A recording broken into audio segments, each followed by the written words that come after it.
สบายดีทุกคนมื้อนี้มาพบกับรายการสาวบุญพาเลาะเส้นเก่าเส้นเคยเนาะทุกคนเนาะซึ่งมื้อนี้สาวบุญสิพาออกนอกตัวเมืองอีกแล้วทุกคนก็คือจะเป็นบ้านอุ้มน้ำคองเนาะทุกคนเนาะบ้านอุ้มน้ำคองเมืองสองคอนแขวงสวรรณเขตสปป.ลาวเฮานี่เองเนาะทุกคนเนาะซึ่งบ้านอุ้มน้ำคองนี่นะทุกคนเป็นบ้านหนึ่งที่ว่าทางใหญ่หรือว่าทางหลวงหันจะเป็นทางดำแบบนี้เลยเนาะทุกคนเนาะการสัญจรการเดินทางก็คือสะดวกสบายเนาะทุกคนเนาะซึ่งมื้อนี้สะบุญถือโอกาสถ่ายภาพบรรยากาศโดยรวมของบ้านอุ้มน้ำคองมาให้เบิ่งเนาะทุกคนเนาะบ้านอุ้มน้ำคองน่าจะราวๆประมาณ100 กว่าหลังคาเรือนเนาะทุกคนเนาะซึ่งบ้านเพิ่นหันก็มีปั๊มใหญ่เนาะทุกคนเนาะปั๊มน้ำมันที่ว่าใหญ่เนาะทุกคนเนาะเพราะว่าเขตทางหลวงเนาะทุกคนเนาะเป็นเขตทางหลวงที่ว่าเชื่อมต่อลงไปปากเซ่เนาะทุกคนเนาะที่ว่าเชื่อมต่อลงไปปากเซ่เท่านั้นเส้นทางหลวงเส้นทางหลวงหรือว่าเส้นทางใหญ่เส้นทางดำนี่นะทุกคนจะมีปั๊มน้ำมันมีห้านขายเครื่องที่ว่าเป็นห้านใหญ่เนาะทุกคนเนาะมีห้านอาหารเนาะและก็ช่องข้างทางเห็นนะทุกคนก็กว่าจะหอดโตบ้านที่ว่าเป็นหมู่บ้านใหญ่ๆหั่นนะเนาะทุกคนก็จะเป็นแบบว่าเป็นป่าสองข้างทางจะเป็นป่าเนาะทุกคนเนาะอันนี้คือบ้านอุ้มน้ำคองเด้อทุกคนเด้ออันนี้คือบ้านอุ้มน้ำคองซึ่งบ้านเฮือนประชาชนหั่นมีแต่หลังใหญ่ๆได้ทุกคนเนาะถามว่าหลังหน่อยมีบ่ก็มีปะปนกันไปเนาะก็มีหลังใหญ่หลังหน่อยปะปนกันไปเนาะทุกคนเนาะซึ่งประชาชนเขตนี่ก็เฮ็ดกสิกรรมเป็นหลักเนาะทุกคนก็คือการปลูกฝังเลี้ยงสัตว์การปลูกข้าวเลี้ยงสัตว์เลยก็ปลูกมันเนาะทุกคนเนาะอันนี้จะเป็นวัดบ้านเพิ่นเด้อทุกคนเนาะอันนี้จะเป็นวัดบ้านเพิ่นวัดก็คือใหญ่โตแห้งแล้วก็สะอาดสะอ้านกว้างขวางเนาะทุกคนเนาะแล้วสาบุญสิบ่ได้พาเข้าไปข้างในเด้อทุกคนเนาะก็คือเส้นเก่าเส้นเคยเนาะทุกคนเนาะสาบุญหันเป็นผู้หญิงเนาะแล้วก็บ่ได้รับอนุญาตจากเพิ่นก็เฮาก็บ่กล้าเข้าไปแต่ก็ขออนุญาตในคลิปนี้เลยเด้อเนาะ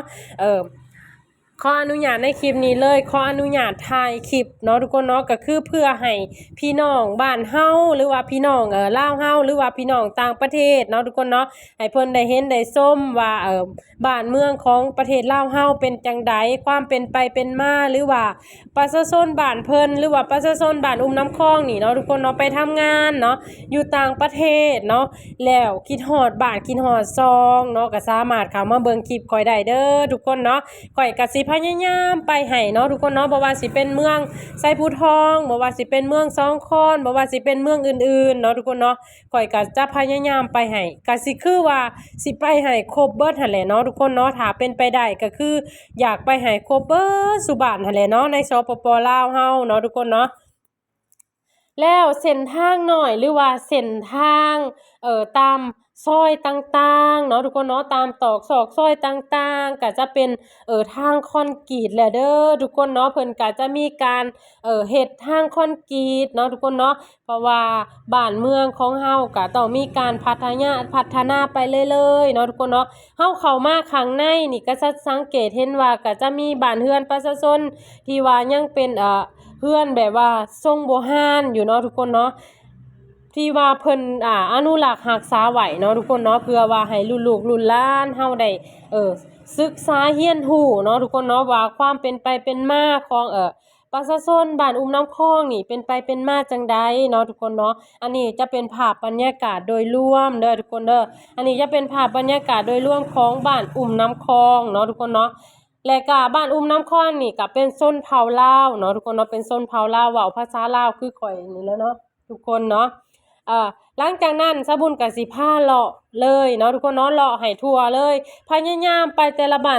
หันนะทุกคนเนาะสะบุญกับพยายามเลาะให้ทั่วถึงเนาะความหมายคืออยากให้ทุกคนได้เห็นเบิดทุกซอกทุกมุมหั่นแหละเนาะทุกคนเนาะเพราะว่าหลายๆคนไปต่างประเทศเนาะทุกคนเนาะก็อยากเห็นบ้านเรือนของเจ้าของเนาะว่าบ้านเรือนของเฮาพัฒนาไปฮอดไสแล้วเนาะทุกคนเนาะฉะนั้นหั่นนะ ก็สามารถเม่นกันเข้ามาได้เนาะว่าอยากให้สาวบุญไปบ้านได้หรือว่าอยากไปให้ถ่ายจุดนั้นเป็นพิเศษบ่จุดนี้เป็นพิเศษบ่ก็สามารถบอกกันเข้ามาได้เด้อทุกคนและก็สามารถตำหนิติชมได้เนาะทุกคนเนาะว่าการเฮ็ดคลิปของสาวบุญนี่เป็นจังไดโอเคอยู่บ่หรือว่าจังไดหรือว่าอยากให้สาวบุญหันปรับแก้บอนดาวทุกคนเนาะก็สามารถบอกกันเข้ามาได้และก็มีหลายๆคนหันก็บอกสาวบุญเข้ามาว่าสาวบุญหันเว้าไวเกินไปหรือว่าถ่ายคลิปหันไวเกินไปเนาะทุกคนเนาะสาวบุญก็พยายามปรับให้อยู่เด้อทุกคนสาวบุญก็พยายามเว้าช้าลงเนาะทุกคนเนาะซึ่ง สาวบุญนะทุกคนเป็นคนหนึ่งที่มักเว้าไวเนาะทุกคนเนาะมันก็ค่อยๆปรับกันไปเนาะทุกคนเนาะก็อยากให้ทุกคนเบิ่งคลิปไปเรื่อยๆเนาะทุกคนเนาะบ้านเพิ่นหันก็เป็นบ้านใหญ่พอสมควรได้ทุกคนเนาะน่าจะราวๆ100 200พุ่นแหละเนาะบ้านเพิ่นก็เป็นบ้านใหญ่พอสมควรและก็บ้านเรือนของประชาชนหันจะลามไปตามเส้นทางหลวงแบบนี้เลยเนาะทุกคนเนาะจะลามไปตามเส้นทางหลวงเส้นทางใหญ่แบบนี้เลยการไปตามถนนใหญ่หรือว่าทางหลวงแบบนี้หันนะทุกคนคอยหันกั้นใจได้ทุกคนเพราะว่าเฮาขี่รถจักรแล้วเวลาสวนกับรถพ่วงเนาะเวลาสวนกับรถพ่วงบัดได้คอยในหัวใจตกไปอยู่ตีนบ่ได้ทุกคนก็คือแบบว่ามันจักสิว่าจังใดเนาะบ่ฮู้ว่าคนอื่นเป็นคือกันบ่เนาะทุกคนคอยหันทุกครั้งที่สวนกับรถใหญ่แล้วจักความรู้สึกมันแบบย้านหั่นน่ะเนาะทุกคนเนาะก็คือบ่สามารถไปไกลได้เด้อทุกคนถ้าว่าเป็นเส้นทางใหญ่แบบนี้ก็คือจะพยายามหลีกเลี่ยงเนาะจะพยายามไปแบบเส้นทางน้อยหรือว่าเป็นเส้นทางลัดเนาะทุกคนเนาะสะบุญจะไปแบบนั้นเนาะเพราะว่าสะบุญเวลาที่เห็นรถใหญ่แล้วมันตกใจหั่นน่ะเนาะทุกคนเนาะมันตกใจเนาะอันนี้ก็จะเป็นห้านเด้อทุกคนห้านก็คือห้านใหญ่เลยเนาะมีครบเบิดทุกสิ่งทุกอย่างเนาะทุกคนเนาะก็คือขายแบบว่าครบเบิดทุกสิ่งทุกอย่างเนาะเฮาออกมาทางนอกแบบนี้ก็จะมีแต่เรือนหลังใหญ่ๆเด้อทุกคนที่ว่าอยู่ติดแคมถนนใหญ่เนาะทุกคนเนาะอันนี้เป็นภาพบรรยากาศโดยรวมของบ้านอุ้มน้ำคลองเด้อทุกคนเด้อสุดท้ายนี่ก็ขอบใจหลายๆคนที่ว่าเบิ่งคลิปติดตามคลิปสะบุญเนาะทุกคนเนาะสะบุญก็ขอบใจจากอกจากใจจริงๆเด้อทุกคนขอบใจหลายๆเนาะ